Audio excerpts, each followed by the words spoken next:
Hello all welcome to Ramya's journey. ఈరోజు మనం ఈ వీడియోలో పూరి జగన్నాథ స్వామి టెంపుల్‌కి వచ్చేసామండి. ఈ టెంపుల్ అయితే ఎక్కడో కాదు మనకి దగ్గరలోనే హైదరాబాద్‌లోనే ఉందన్నమాట. ఈ వీడియోలో హైదరాబాద్‌లో ఉన్న ఈ పూరి జగన్నాథ స్వామి టెంపుల్‌కి ఎలా రావాలి, అదేవిధంగా ఈ టెంపుల్ గురించి, ఆ పూరి జగన్నాథుడు గురించి ఈ వీడియోలో అయితే మనం తెలుసుకుందాం. శ్రీ జగన్నాథస్వామి ఆలయం హైదరాబాద్‌లోని ఐడిఏ బొల్లారంలోని వైఎస్ఆర్ కాలనీలో అయితే ఉందన్నమాట. ఈ టెంపుల్ బొల్లారంలో అయితే ఉంది. ఓఆర్ఆర్‌కి చాలా దగ్గరగా అయితే ఉంటుంది. ఇప్పుడు మీరు చూస్తుంది బొల్లారం ఎళ్ళే రోడ్ అన్నమాట. బొల్లారం నుంచి ఈ రోడ్ అయితే పటాన్ చెరువు వరకు వెళ్తుంది. ఈ మెయిన్ రోడ్‌లోనే మనకి ఈ టెంపుల్ అయితే ఆనుకొని ఉంటుంది. టెంపుల్‌కి పార్కింగ్ ఫెసిలిటీ లేదు. ఎందుకంటే చాలా వెహికల్స్ ఉన్నాయి. చాలామంది భక్తులైతే వస్తూ ఉంటారు. ఇలా వెహికల్స్‌ని రోడ్డు మీద పెట్టుకొని ఉంటారనమాట. టూ వీలర్‌లో వచ్చే వాళ్ళకైతే కొంచెం పార్కింగ్ అయితే ఉంది. ఇదనమాట టెంపుల్ వ్యూ అండి. టెంపుల్ అయితే మెయిన్ రోడ్డుకి చాలా దగ్గరలో అయితే ఉంటుంది. కనిపిస్తూ ఉంటుంది. అండ్ ఇక్కడ నుంచి ఓఆర్ఆర్ కూడా చాలా దగ్గరగా ఉంటుంది. ఓఆర్ఆర్ మీదుగా వచ్చే వాళ్ళకి ఎగ్జిట్ 4ఏ తీసుకొని వచ్చేస్తే చాలా ఈజీగా ఈ టెంపుల్‌నయితే చేరుకుంటారు. ఎంతో ఆహ్లాదంగా ఉంది. ఈ ప్రాంతమంతా అయితే ఏ ట్రాఫిక్ లేకుండా చాలా బావుంది. ఇలాంటి ప్లేస్‌లో ఇలాంటి టెంపుల్ నిర్మించడం చాలా అద్భుతం అనమాట. ఎంతోమంది భక్తులు కష్టపడి కొన్ని సంవత్సరాలు ఈ ఆలయాన్నయితే నిర్మించారంట. ఈ ఆలయం సేమ్ పూరిలో ఉన్న జగన్నాథ స్వామి ఆలయాన్నయితే పోలి ఉంటుంది. అక్కడ జరిగే ఆచార వ్యవహారాలు అన్నీ ఇక్కడ గూడా జరుగుతూ ఉంటాయి. పూజారులు కూడా అక్కడి నుంచే వచ్చారనమాట ఒరిస్సా నుండి. సేమ్ ఇలా కనబడుతున్న ఈ స్తూపం గూడా మనకి పూరి జగన్నాథ స్వామి టెంపుల్‌లో అయితే ఉంటుందంట. ఇలాగే ఉంటుందనమాట. ఇప్పుడు మీరు చూస్తున్నదేంటంటే, ఫస్ట్ మనకి ఎళ్ళంగానే ఎంట్రన్స్‌లో ఒక మండపం అయితే ఉంటుంది. ఆ మండపం బ్యాక్ సైడ్ పూరి జగన్నాథుడి ఆలయం అయితే ఉంటుంది. ఇంకా మనకి చుట్టూరా ఉప ఆలయాలైతే నిర్మించారనమాట. ఇప్పుడు మీరు చూస్తున్నయేందంటే రథం అనమాట. మొన్న ఈ మధ్య రథోత్సవం జరిగింది కదా! రథయాత్ర జరిగింది కదా! జగన్నాథుడికి. ఆ రథయాత్ర సందర్భంగా ఈ రథాల్లో స్వామివారిని ఊరేగించారనమాట. ఆ రథయాత్ర జరిగినప్పుడు కూడా ఎంతోమంది భక్తులైతే ఈ రథయాత్రలో అయితే పాల్గొన్నారు.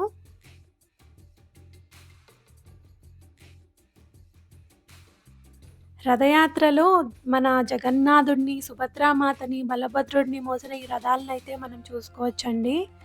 మేమెళ్ళిన రోజు బిఫోర్ డే నైటే అనమాట ఇక్కడ రథయాత్ర జరిగిందనమాట. సో, రథాలన్నీ బయట రోడ్డు మీద అయితే పెట్టేశారు. పదండి ఇంక మనం టెంపుల్‌లోకెళ్ళి టెంపుల్‌ని చూస్తూ, ఆ పూరి జగన్నాథుడి గురించి తెలుసుకుందాం. దాంతో పాటు ఈ టెంపుల్ గురించి కూడా చెప్తూ ఉంటాను. చూస్తా ఉండండి. ఆ జగన్నాథుడిని గిరిజనుల దేవుడని, నీలమాధవుడనే పేరుతో పూజలందుకుంటున్నాడని స్థల పురాణం. అడవిలోని ఓ రహస్య ప్రదేశంలో ఉన్న జగన్నాథుడిని గిరిజనుల రాజైన విశ్వావసుడు పూజించేవాడట. విషయం తెలుసుకున్న ఇంద్రద్యుమ్న మహారాజు ఆ రహస్యాన్ని కనిపెట్టడానికి విద్యాపతి అనే బ్రాహ్మణ యువకుడిని అడవికి పంపుతాడు.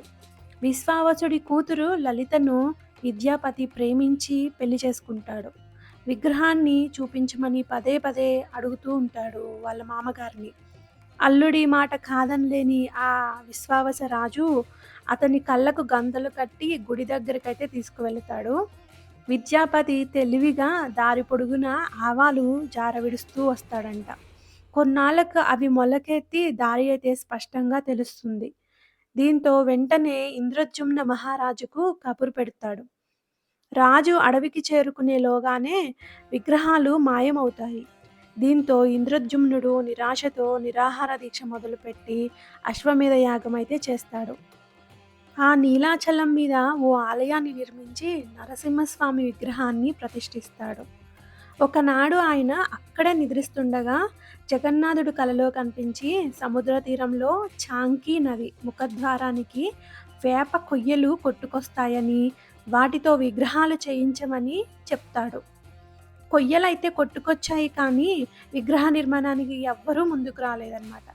ఏం చేయాలో అని రాజు ఆలోచిస్తున్న సమయంలో దేవశిల్పి విశ్వకర్మ వికలాంగుడి రూపంలో వస్తాడు. తానొక్కడినే రహస్యంగా ఒక గదిలో విగ్రహాలకు రూపకల్పన చేస్తానని, ఆ సమయంలో పచ్చి మంచినీళ్ళు కూడా ముట్టుకోనని, ఆ 21 రోజులు అటువైపు ఎవ్వరూ రాకూడదని, తన పనికి ఆటంకం కలగకూడదని అయితే షరతులు విధిస్తాడు. రాజు అంగీకరిస్తాడు ఆ షరతులన్నిటికి. రోజులు గడుస్తున్నా గదిలోంచి ఎలాంటి శబ్దమూ రాదు. దీంతో అయితే రాణి కుండీచాదేవి తొందర పెట్టడంతో గడువు పూర్తి కాకుండానే రాజు తలుపులు తెరిపిస్తాడు. శిల్పి అయితే కనిపించడు. చేతులు, కాళ్ళు లేని సగం చెక్కిన విగ్రహాలు మాత్రం దర్శనమిస్తాయి. అయ్యో! పశ్చాత్తాపంతో రాజు బ్రహ్మదేవుడిని ప్రార్థిస్తాడు. చతుర్ముఖుడు ప్రత్యక్షమై ఇక మీదట అదే రూపంలో విగ్రహాలు పూజలందుకుంటాయని చెప్తాడు. తానే స్వయంగా వాటికి ప్రాణప్రతిష్ఠ అయితే చేస్తాడు. పూరి ఆలయంలోని విగ్రహాలకు అభయహస్తం, వరదహస్తం కనిపించనిది ఇందుకే అంటారు. చతుర్దశ భువనాలను వీక్షించడానికా అన్నట్టు ఇంతింత కళ్ళు మాత్రం ఉంటాయి ఆ జగన్నాథుడికి. జగన్నాథుడు ఇలా మనకి పూరిలో అయితే దర్శనమిస్తున్నారు ఈ విధంగా. ఇప్పుడు మనం ఈ టెంపుల్ గర్భగుడిలోకి అయితే ఎంటర్ అవుతున్నామండి. టెంపుల్ ఆర్కిటెక్చర్ అయితే చాలా సూపర్‌గా అయితే చేశారు. అంటే ఈ మధ్య కట్టిన టెంపుల్ అయినా గానీ ఆర్కిటెక్చర్ అయితే చాలా చాలా బావుంది.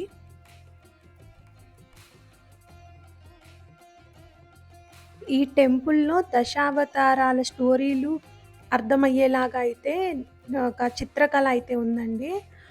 అండ్ మనకి టెంపుల్ ఎంట్రన్స్‌లో నవగ్రహాలనైతే ఇలా ప్రతిష్ఠించారు. చూసుకోవచ్చు మీరు.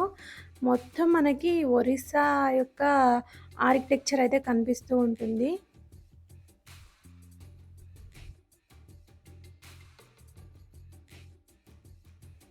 ఆ జగన్నాథుడి ఎదురుగుండా ఈ విధంగా గరుత్మంతుడిని అయితే మనం దర్శించుకోవచ్చు. గరుత్మంతుడు ఎదురుగుండా ఉంటారు స్వామికి.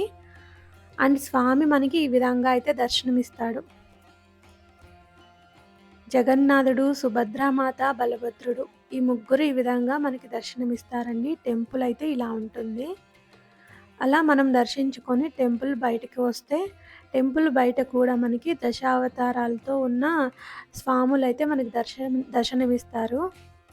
వరాహస్వామి, నరసింహస్వామి ఇలా కొన్ని టెంపుల్స్ అయితే ఉన్నాయన్నమాట. ఈ జగన్నాథుడి టెంపుల్ చుట్టూరు అన్నమాట.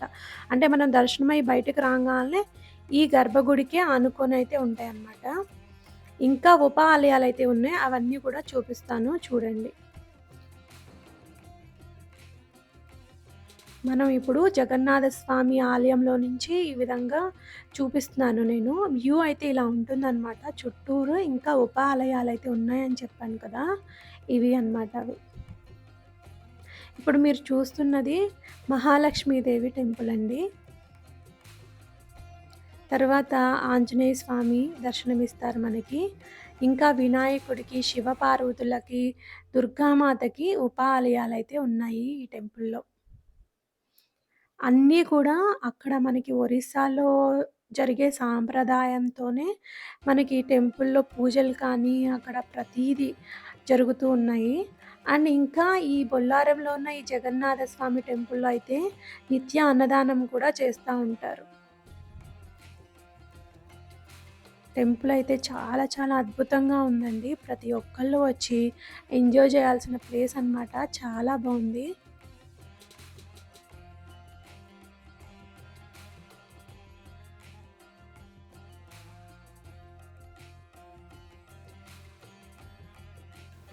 ఇప్పుడు మనం పూరీలో జరిగే రథయాత్ర గురించి తెలుసుకుందాము. అసలు రథయాత్ర జరిగేటప్పుడు జగన్నాథుడు గుండీచా ఆలయానికి ఎందుకు వెళ్తాడో తెలుసుకుందాము. ఇంద్రద్యుమ్నుడు ఆలయాన్ని నిర్మించినాక జగన్నాథుడినైతే కోరుకుంటాడు. నాకు పిల్లలొద్దు ఇంకా, ఎందుకంటే నాకు నా వంశం ఉంటే ఈ ఆలయం నాది అని వస్తారు కదా! నాకు వంశమే వద్దు అని కోరుకుంటాడు ఇంద్రద్యుమ్నుడు జగన్నాథుడిని. జగన్నాథుడు వరమిస్తాడనమాట. కానీ గుండీచా మాత అంటే ఇంద్రద్యుమ్నుడి భార్య చాలా బాధపడతారు. పిల్లలు లేకుండా ఎలా అనేసి. అప్పుడు జగన్నాథుడు వరమిస్తాడంట.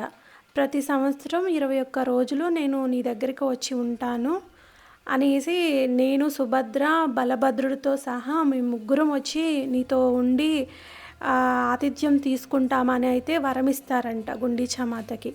అందుకని గుర్తుగా ప్రతి సంవత్సరం మనకి రథయాత్ర జరుగుతుంది. ఆ రథయాత్ర గుండీచా ఆలయానికి వెళ్ళి గుండీచా మాత దగ్గర ఉండి తర్వాత మళ్ళా జగన్నాథ స్వామి టెంపుల్‌కి వచ్చేసేసి పూజలైతే అందుకుంటూ ఉంటారు. అసలు రథయాత్ర ఎలా స్టార్ట్ అవుతుందో తెలుసుకుందాం. రథయాత్రకి 2 రోజుల ముందుగా అమావాస్య నాడు అయితే నేత్రోత్సవం అని జరుగుతుంది స్వామివార్లకి. తర్వాత మామూలుగా అయితే పూజలు మొదలవుతాయి. తర్వాత రోజు అయితే ప్రజలకు నవయవ్వన దర్శనం అని లభిస్తుందన్నమాట. తర్వాత ఆషాఢ శుక్ల విధియ నాడు పూజారులు అంటే పాండాలు మేళ తాళాలతో ఉదయకాల పూజలు నిర్వహించి తర్వాత ఈవినింగ్‌కి జగన్నాథ జగన్నాథ అంటూ పెద్ద ఎత్తున నినాదాలు చేస్తూ అయితే విగ్రహాన్ని కదిలిస్తారంట. అక్కడ పూరీలో ఆనంద బజారు, రుణస్తంభం మీదుగా అయితే చాలా కోలాహలంగా ఈ రథోత్సవం అయితే జరుగుతుంది. రథయాత్ర అయితే గుండీచా ఆలయానికి చేరుకోవడానికి 12 గంటల సమయం అయితే పడుతుందంట. దేవతలను రథం వెనక భాగం నుంచి తీసుకొచ్చి రత్నపీఠం మీద అయితే అలంకరింపజేస్తారంట. ఈ ఉత్సవాన్ని పహండి అంటారనమాట.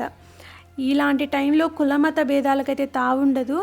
ఇలా గుండీచా ఆలయానికి వెళ్ళేందుకు సిద్ధమైన సుభద్ర, జగన్నాథ, బలభద్రులైతే రథాలైతే అలంకరించి ఉంటారనమాట. ఇప్పుడు ఈ టైంలో ఆ దేశ రాజు అయితే వచ్చేసి రథం దగ్గర చీపిరితో అయితే ఊడుస్తూ ఉండాలన్నమాట. రాజు అలా చేయడం ఎప్పటినుంచో ఆనవాయితీగా అయితే వస్తూ ఉంటుందన్నమాట. దాన్ని చెరా పహరా అంటారనమాట వాళ్ళు ఆ ఉత్సవాన్ని కూడా. ఒక సేవకుడిగా మారిన మహారాజు అయితే బంగారపు చీపిరితో అయితే రథాల లోపల ఊడుస్తాడంట. ఇలా గుండీచా ఆలయానికి చేరుకోవడానికైతే 12 గంటల సమయం పడుతుందంట. గుండీచా వనానికి చేరుకున్నాక ఆ రాత్రి ఆలయం బయట రథాల్లోని మూల విరాట్లకు విశ్రాంతినిస్తారు. మర్నాడు పొద్దున్న మేళతాళాలతో గుడి లోపలికైతే తీసుకువెళ్తారు. స్వామి అక్కడ 7 రోజుల పాటైతే ఉంటాడు.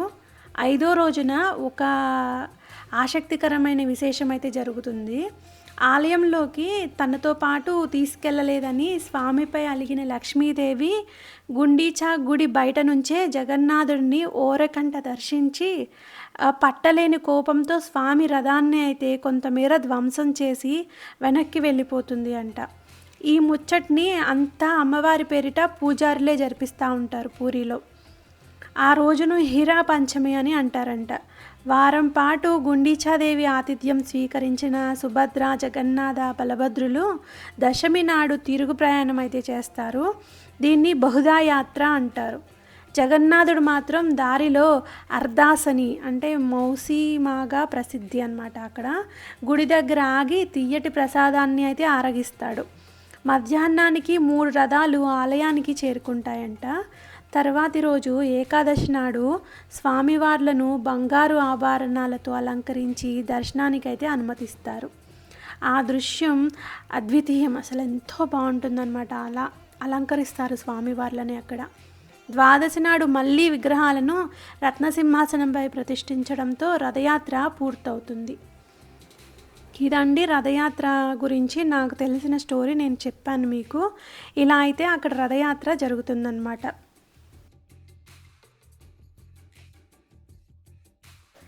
మేము ఈ టెంపుల్కి ఏకాదశి నాడు వచ్చామండి. చాలా అద్భుతంగా అయితే స్వామివార్లని అలంకరించారనమాట. ఇంకా చుట్టూ ఉన్న ఉపాలయాలన్నీ దర్శించుకుంటూ ఉన్నాము. ఇక్కడ మీరు చూస్తున్నది విఘ్నేశ్వరుడి గుడి అన్నమాట. వినాయకుడికి సమర్పించిన టెంపుల్ ఇది. దాని ఎదురుగుండానే శివపార్వతుల ఆలయం అయితే ఉంది. శివపార్వతుల ఆలయం మెయిన్ ఎంట్రన్స్లో ఉన్న మండపంకి లెఫ్ట్ సైడ్ ఉంటుందన్నమాట. ఈ శివపార్వతుల ఆలయం పక్కనే ఉన్న ఈ భవనం ఏంటంటే ఇక్కడ వంటశాల అన్నమాట. ఇక్కడ ఉన్న అన్నదానం చేయడానికి ఇక్కడ వండుతూ ఉంటారు. మేము వెళ్ళేటప్పటికి మా దర్శనం అయ్యేటప్పటికి 10 అలా అయిందండి. క్యూ చూడండి ఎంత పెరిగిపోయిందో. మేము వచ్చినప్పుడు ఇంత క్యూ లేదనమాట. ఇప్పుడు మెయిన్ రోడ్ దాకా ఉంది క్యూ అయితే. ఇలా మనం చాలా మంచిగా ఫ్యామిలీతో వస్తే చాలా ఎంజాయ్ చేస్తూ నేచర్ని కూడా ఎంజాయ్ చేస్తూ దర్శించుకోవచ్చు స్వామిని.